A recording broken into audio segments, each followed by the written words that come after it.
Louvado seja Deus. Que a paz do Senhor, que a bênção do Senhor seja sobre a sua vida, que o amor do Senhor alcance a sua vida, a sua casa, a sua família. Eu desejo que esse dia novo o Senhor nos conceda muitas bênçãos. Seja muito bem-vindo, Bia, Fabrício, Márcia, Jamile. Seja muito bem-vindo cada um dos meus queridos e amados irmãos, Karina. Sejam todos muito bem-vindos.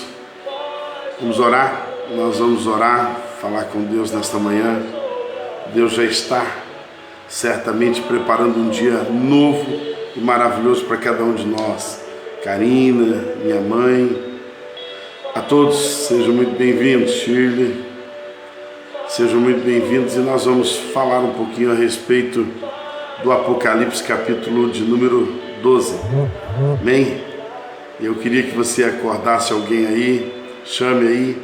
É muito precioso esse capítulo 12 de Apocalipse, e eu queria que você recebesse essa palavra. Se você puder, compartilhe agora mesmo no teu Facebook, e outras pessoas serão abençoadas. Beleza? Eva, Aline, Alexandre, sejam todos bem-vindos. Vamos orar. Pai, ó Senhor, venha para estar, ó Deus, sobre as nossas vidas e nos conceder um dia de vitórias, um dia de bênçãos, um dia de conquista, um dia de realmente transbordarmos a Tua presença. Pai, eu quero te pedir em nome de Jesus Cristo, que o Senhor alcance cada um dos meus amados e queridos irmãos em Cristo. Que o Senhor alcance, Senhor Deus, a todos os meus amigos do Facebook, a todos aqueles que nos escutarão, conhecendo ou não conhecendo. A Tua palavra diz que nós devemos abençoar a todos, e eu quero abençoar, ó Deus, a todos que me ouvem por esta manhã, ou o horário que assim ouvir. Deus, eu abençoo a todos no nome de Jesus. Eu quero que haja cura, eu quero que haja milagre, eu quero que o Senhor repreenda toda enfermidade, todo Covid, todo mal. Eu quero que o Senhor traga prosperidade, bênção. A crise não vai tocar as nossas vidas, porque Jesus Cristo é o governo da minha vida, das nossas vidas. O Senhor é o presidente dos nossos corações, dono das nossas vidas, sentimentos e intenções. Que o Senhor domine todas as coisas em nossas vidas. Eu abençoo a todos os membros da nossa comunidade de fé wesleyana, nossa igreja metodista wesleyana. Que o Senhor abençoe a todos os membros, congregados, visitantes, sejam crianças, sejam adultos, sejam recentes na igreja, ou já sejam, ó Deus, pessoas há mais tempo. Nós abençoamos a todos, abençoamos os membros, abençoamos os líderes, abençoamos, Senhor Deus, os GCs. Que o Senhor esteja abençoando cada lar, cada anfitrião. Dou, ó Deus, aqui agora o meu voto de que a Tua bênção seja sobre todos, em o nome de Jesus. Alcança, Senhor Deus mesmo, as famílias, os lares, e assim como temos profetizado, Senhor Deus, ainda que a igreja esteja fechada esses dias, os cultos, nós estamos profetizando para que o Senhor entre nos lares, para que os anjos do Senhor batalhem, e que haja libertação, cura, milagres, restauração, que haja milagres sobre, ó Deus, todos aqueles que têm depositado a sua fé, a sua esperança no Senhor, em o nome de Jesus. Amém? Glórias a Deus. Bora lá então, queridos, pega a tua Bíblia aí, Apocalipse capítulo 18, e nós vamos falar um pouquinho sobre a palavra de Deus, como temos feito sempre, e eu preciso que você preste atenção aí nesse texto que é poderosíssimo. Nós vamos ler Apocalipse 12 e vamos comentar um pouquinho sobre ele hoje, tá bom? Eu queria que você compartilhasse aí no seu Facebook agora essa live, para que outras pessoas sejam abençoadas. É só esse propósito.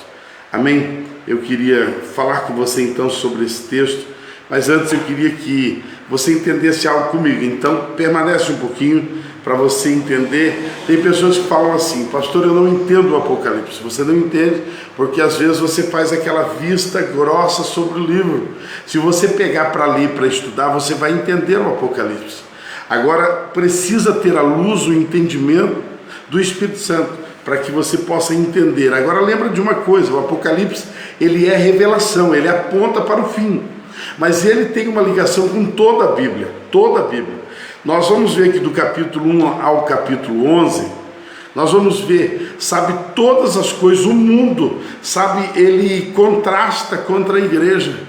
O mundo, de certa forma, ele se rebela contra a igreja, é como se ele brigasse contra a igreja, do capítulo 1 ao do capítulo 11. Nós vamos ver que há uma luta contra a igreja. Do capítulo 12, do 13 em diante, do 13 ao 22, nós vamos ver que há algo aqui do tipo assim: o quarteto se levanta, sabe, contra a igreja, o quarteto. Nós vamos ver que há um anúncio real, há uma declaração real de que o quarteto, ele se levanta contra a igreja. Qual é o quarteto do mal que eu digo? Satanás, o anticristo, o falso profeta e a Babilônia. Esses quatro que compõem o quarteto fantástico aí da destruição, esses quatro se levantam do capítulo 13 em diante, e do 12 em diante, até o 22, até o final de Apocalipse. Você vai ver que esse quarteto se levanta contra a igreja, literalmente. Do 1 ao 11, nós vamos ver que o mundo está contra a igreja. Você vai ver que aquele que serve a Deus, de certa forma, é uma aberração ao mundo. O mundo olha para um cristão e fala assim: que besteira, o cara consagrar a sua vida é fanatismo, é loucura, ele vai achar que tudo isso é loucura. Sabe, a gente servir a Deus a vida inteira. Então, do capítulo 1 ao capítulo 11, essa fala. Do 12 em diante, do 12 ao 22 de Apocalipse, você vai ver que esse quarteto aí, sabe, se levanta contra a igreja. Satanás, o falso profeta, sabe, a Babilônia e o anticristo se levanta contra a igreja. E eles são declarados contra a igreja. Agora detalhe, já aqui de introdução eu digo para você que esse quarteto fantástico da destruição, eles serão destruídos até o capítulo 22 de Apocalipse. Nós vamos estudar isso. Quer dizer, todos eles se levantarão contra a igreja. Detalhe, não é qualquer igreja. E não é, sabe, a igreja apóstata. Ele se levanta contra a igreja verdadeira. Então há um confronto no final, há uma luta no final, porque o quarteto fantástico da destruição, ele se levanta contra a igreja verdadeira. Não é a igreja apóstata, não é a igreja que se vende, não é a igreja que, sabe, está corrompida. No final, ele se levanta contra a igreja verdadeira, se levanta contra, sabe, a igreja, o próprio Satanás, o falso profeta, o anticristo e a Babilônia. Vai se levantar contra a igreja. Mas detalhe, acalme teu coração. Eu não estou pregando terror, eu estou dizendo para você, até o final de Apocalipse, esses quatro que se levantam contra a igreja, eles vão ser destruídos um a um, e eles vão inaugurar o lago de fogo e enxofre. Eles vão inaugurar a punição eterna. Por isso que Satanás, ele está agora, nos últimos dias, você vê acidentes, incidentes, rebelião, sabe, em todos os sentidos. Você vê corrupção, você vê que há um desequilíbrio, há uma opressão, porque Satanás sabe que o seu tempo está acabando. Irmão, se tem uma coisa que Satanás sabe, é que o tempo dele está se esgotando. Beleza? Glória a Deus por isso, não é verdade? Glória a Deus. Eu quero mais que se esgote o tempo dele mesmo. Vamos ler então. Vamos ler o texto de Apocalipse capítulo 12. Se você entendeu esse pano de fundo do Apocalipse, pano de fundo histórico, você também precisa entender que existe uma figura de linguagem. Tá bom? O Apocalipse fala em uma figura de linguagem. Então, quando nós ouvimos hoje aqui a respeito da mulher com sol, está falando da igreja, está falando, sabe, da mulher e o sol que está sobre a mulher. Quer dizer, a igreja, ela é representada pela mulher. Ali, quando o Apocalipse fala da mulher. E quando fala o sol sobre a igreja, quer dizer, o brilho da igreja é o sol. Nós vamos ver que em alguma fala desse texto de Apocalipse, a mulher está pisando, sabe, sobre a lua. Ali há uma tipologia de que, se você analisar, a lua não tem brilho próprio, mas a lua, ela simplesmente arremete ao brilho do sol. Ou seja, quando nós olharmos para a igreja não tem brilho próprio, a igreja não tem brilho único seu, a igreja resplandece o brilho de Cristo. E aí, a guisa de introdução, você já vai entendendo. Quer dizer, qual é a igreja verdadeira? A igreja verdadeira é aquela que deixa resplandecer sobre a sua face o brilho de Cristo, a glória de Cristo. Sobre a vida do cristão está a exaltação do nome de Jesus. Aí você vai ver que existe uma igreja verdadeira. Agora, naquele ou naquela igreja em que não existe uma glorificação ao Senhor Jesus, o brilho não está sendo a Jesus. Então, assim, a glória e a exaltação tem que ser ao Senhor. Quando nós lermos aqui a respeito do dragão, está falando exatamente da antiga serpente. Está falando da antiga serpente, da enganadora sagaz, está falando de Lúcifer, de Satanás. Então, a antiga serpente nada é do que o dragão ou o próprio Satanás. Muito bem, vamos ler o texto. Então, agora você está pronto para ler o texto. Se você chegou agora, olha, corre aí, que estamos falando do Apocalipse, capítulo 12, beleza? E esse capítulo você vai entender daqui a pouco que ele é chave para entendimento, sabe? Você precisa entender que há um equilíbrio aqui no entendimento do Apocalipse, se você entender o capítulo 12. Beleza? Vamos lá então, capítulo 12, versículo de número 1. E apareceu uma grande maravilha no céu, uma mulher vestida como o sol, como uma lua debaixo dos seus pés, e sobre a sua cabeça uma coroa de 12 estrelas. Vamos lá? No capítulo 12, versículo 1, vai falar dessa mulher vestida de sol. Já falei para você, a mulher, ela é a igreja, vestida de sol, quer dizer, o brilho que está sobre a igreja deve ser o brilho de Cristo, tá? Então, quando eu falo a respeito disso, você precisa começar a remeter a tua mente lá para o princípio de todas as coisas, lá para o princípio, lá para o Éden, lá para a criação. Você precisa remeter a tua mente para lá. Por isso que eu disse que o Apocalipse, além dele ser revelação, ele está ligado com a história, tá bom? Então você leva a tua mente para lá. Algumas coisas, principalmente do capítulo 12 a seguir, principalmente do capítulo 12 até o 22, vai falar das coisas que vão acontecer mesmo. Mas o capítulo 12, para você entender ele, a tua mente tem que dar um voo lá atrás, sabe? E pegar a história que nós temos como história cristã, tá bom? Então vá lá para a criação e você vai entender isso. Apareceu uma grande maravilha no céu, uma mulher vestida de sol, com a lua debaixo dos seus pés, e sobre a sua cabeça uma coroa de 12 estrelas. E ela, estando grávida, gritava. Ela estando grávida. Está falando da mulher que vai gerar quem? Com dores de parto, sofrendo para dar à luz. E apareceu outro sinal no céu, e eis que o grande dragão vermelho, tendo 7 cabeças e 10 chifres, e 7 coroas, e sobre as suas cabeças. E a sua cauda arrastou a terça parte das estrelas do céu, e lançou-a sobre a terra, e o dragão parou diante da mulher que estava pronta para dar à luz, para devorar o seu filho assim que nascer. E o dragão parou de frente, o dragão parou em frente, o filho que estava para nascer. Até aqui, você já vai começar a entender um monte de coisa que aconteceu desde o princípio. Você vai ver que no Éden o diabo já soube do seu fim, no Éden, porque lá em Gênesis 3,15, eu acho divino isso, irmão, divino, porque aonde houve o pecado, quer dizer, Satanás ele já provocou uma rebelião nos céus e arrastou a terça parte dos anjos. Então vamos falar do dragão um pouquinho depois, mas assim, nós estamos lidando com um inimigo feroz. Ele arrastou a terça parte dos anjos do céu. Ele convenceu a terça parte dos anjos do céu a ser seus demônios. Então demônios são anjos decaídos, entende?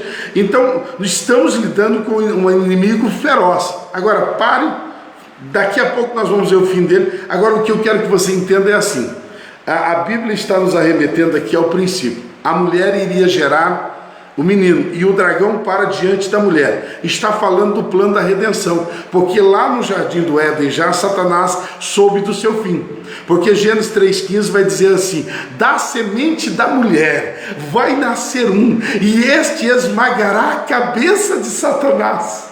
Ei, olha que coisa extraordinária. Lá em Gênesis, o Senhor já falou que o plano da redenção estava sendo já elaborado. E da semente da mulher, quem é a semente da mulher? Quem foi encarnado no ventre de uma mulher? Quem? Jesus Cristo.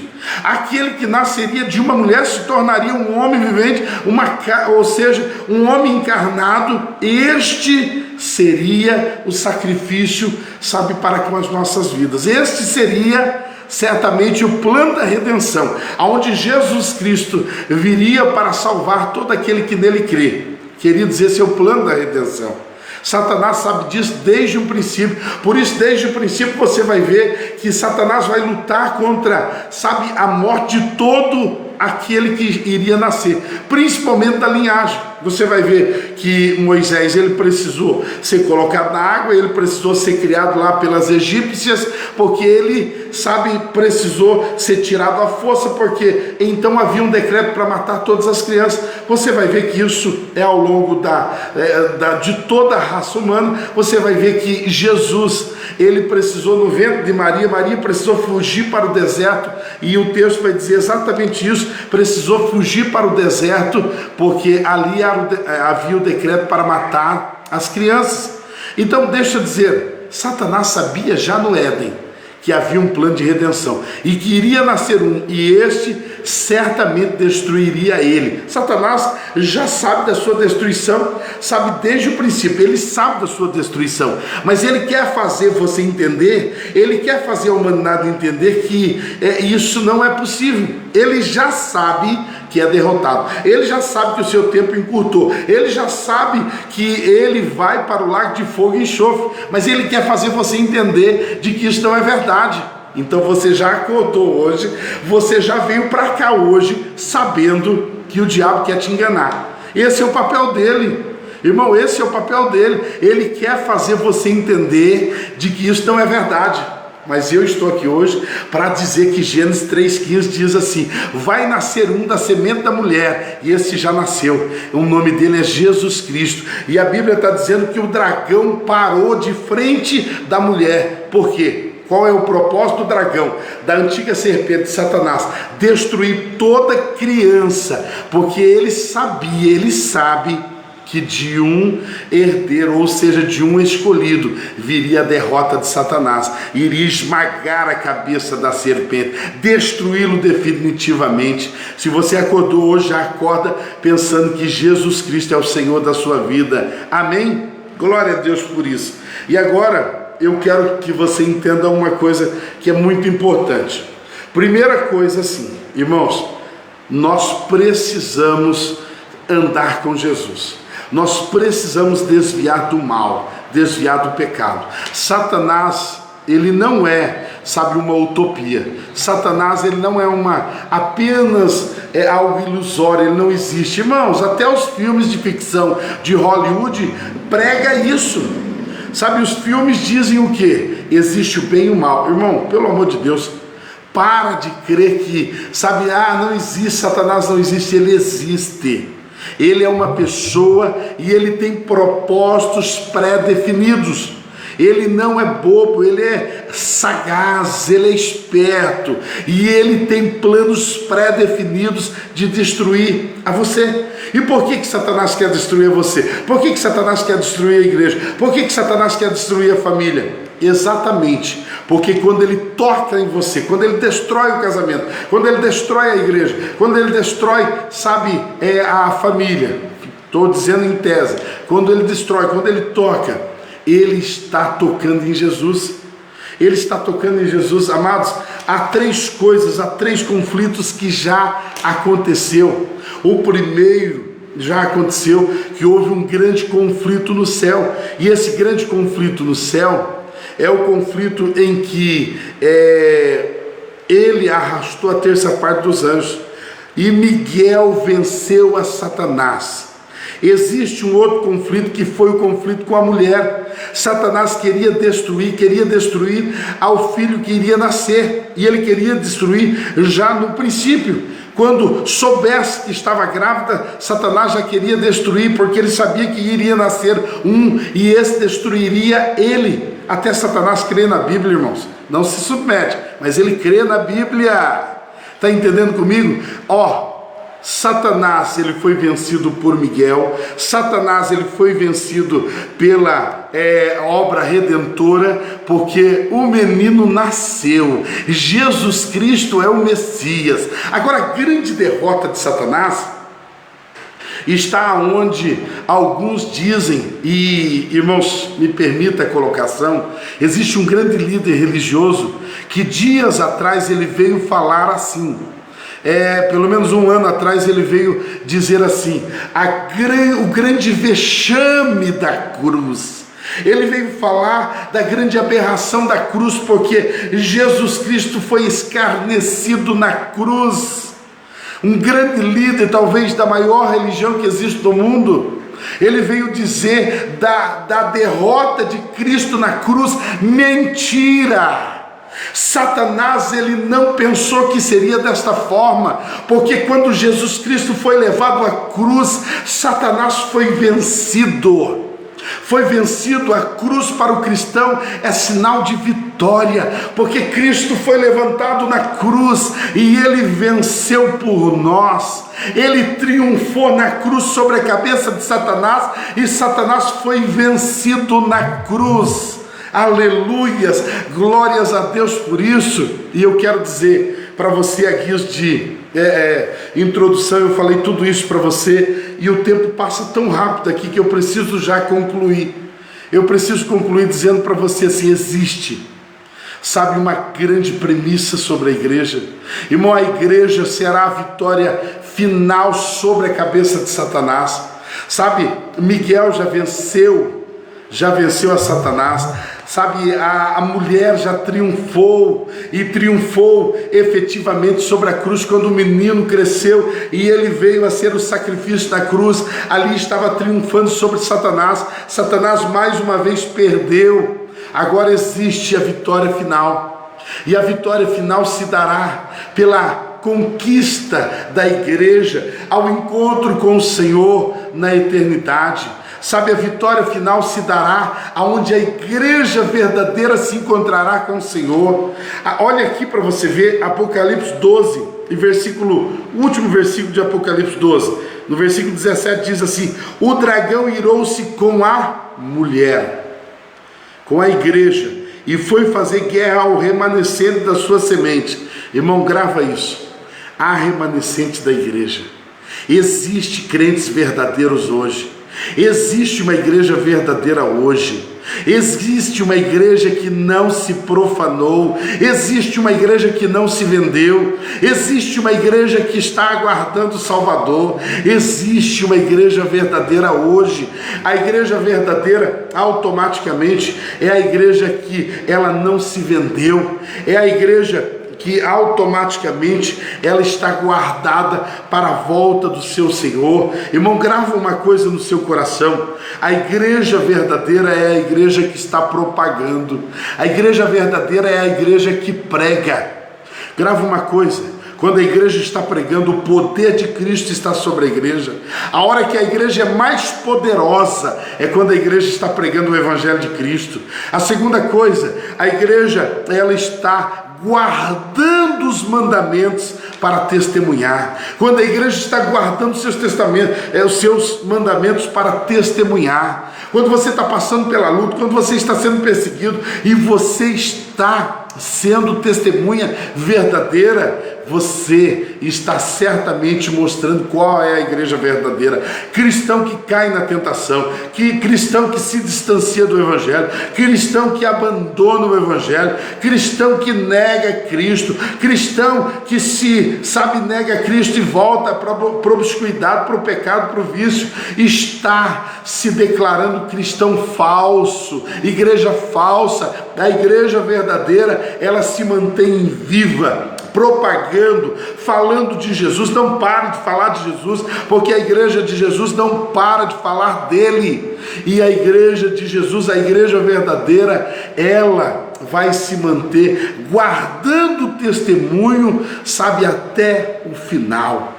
Então, quando você vê em Apocalipse ali 12, 17, o dragão irou-se com a mulher e foi fazer guerra ao remanescente da sua semente, é a igreja verdadeira, e aos que guardam os mandamentos de Deus e têm o testemunho de Cristo.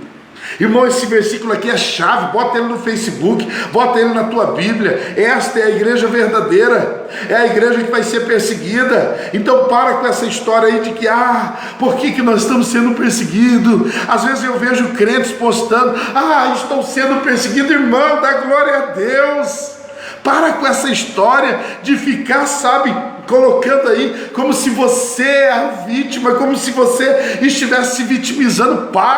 Glória a Deus, porque a igreja verdadeira, o remanescente verdadeiro, ele vai ser perseguido por guardar os mandamentos e por guardar o testemunho de Cristo Jesus até o final.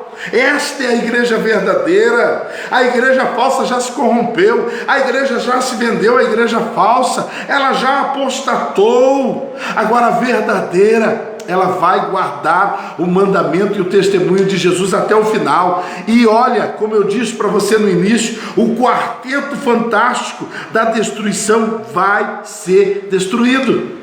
O que vai se levantar contra a verdadeira igreja, que é, sabe, o Satanás, o anticristo, o falso profeta e a Babilônia, que se levantará contra a igreja verdadeira, vai ser destruído em o nome de Jesus. Nós vamos estudar isso ainda. Agora eu quero encerrar hoje. Eu sei que já passou do horário e falar de Apocalipse, irmão, em 20 minutos é impossível. Mas olha isso, Efésios 3, eu termino aqui. Efésios 3, versículo 6. A saber, que os gentios são coerdeiros de um mesmo corpo e participantes da sua promessa em Cristo pelo Evangelho. Você é herdeiro pelo Evangelho. Você tem que dar valor a esse Evangelho. Por isso você tem que falar de Jesus todos os dias. O poder do Evangelho está em você falar de Jesus. O poder do Evangelho não está em você vir à igreja. O poder do Evangelho está em você propagar o Evangelho de Cristo. O poder do Evangelho está, sabe, em você ser um anunciador do Evangelho de Cristo, do amor de Cristo. Olha o que diz o versículo 7, Efésios capítulo 3, versículo de número 7. A qual fui feito ministro segundo o dom da graça de Deus, dando a mim pela operação do seu poder. Foi dado pelo poder de Cristo. 8. A mim que sou menos que o mínimo de todos os santos. Olha o reconhecimento de Paulo aqui como sendo o menor no corpo de Cristo. Irmão, às vezes eu fico olhando o evangelho de hoje e os ministros de hoje, eles se colocam a um patamar que ninguém consegue atingir eles. Eles se colocam a um alto clericalismo que ninguém consegue chegar a eles. Eles se colocam a um patamar de Deus.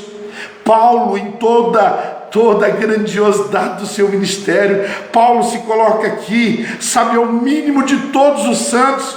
Versículo 8: me foi dada esta graça de pregar entre os gentios as riquezas incompreensíveis de Cristo, e de fazer com que todos vejam qual é a comunhão do ministério que desde o começo do mundo, olha para você, ele falando, esteve oculto em Deus, que criou todas as coisas por meio de Cristo. O que esteve oculto desde o começo do mundo? O que esteve oculto? Que poder é esse? Que glória é essa? A glória que vai manifestar a derrota de Satanás.